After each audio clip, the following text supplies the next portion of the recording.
আসসালামু আলাইকুম এভরিওয়ান, কি অবস্থা সবার, কেমন আছেন সবাই? আজকে খুব সহজে কলার বড়া তৈরি করে দেখাবো। চলুন শুরু করা যাক।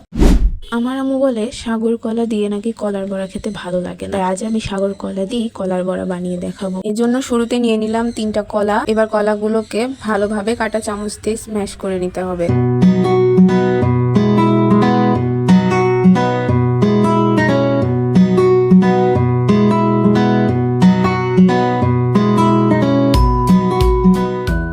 স্ম্যাশ করার কাজটা আপনারা ব্লেন্ডারেও করতে পারেন। এই পর্যায়ে এটাকে একটা বাটিতে ঢেলে নিচ্ছি। এবার এতে চিনি মেশাচ্ছি। অল্প অল্প করে চিনি দিয়ে এটাকে মেশাতে হবে, তাড়াহুড়ো করা যাবে না।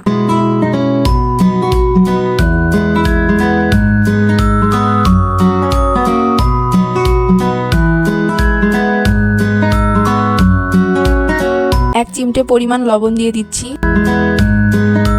এবার দিতে হবে ময়দা। যদি বাসায় ময়দা না থাকে তবে সাদা আটাও ব্যবহার করা যাবে। আমি ছোট বাটির 1 বাটি সম পরিমাণ ময়দা নিয়েছিলাম।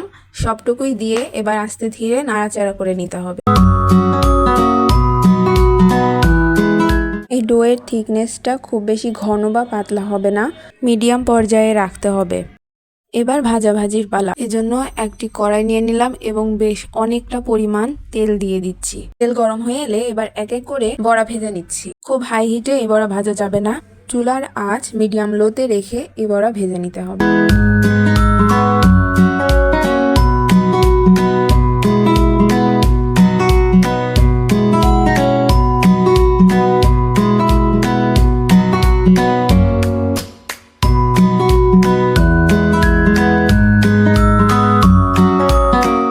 অবশেষে তৈরি হয়ে যাবে কলার বড়া। আপনাদের সুবিধার জন্য আমি একটা বড়া ভেঙে দেখাচ্ছি। দেখেন কতটা সফট হয়েছে ভিতরটা, আর খেতেও মাশাআল্লাহ অনেক টেস্টি। আমার পেজটা ফলো দিয়ে দিবেন। সবাই ভালো থাকবেন, সুস্থ থাকবেন। আল্লাহ হাফেজ।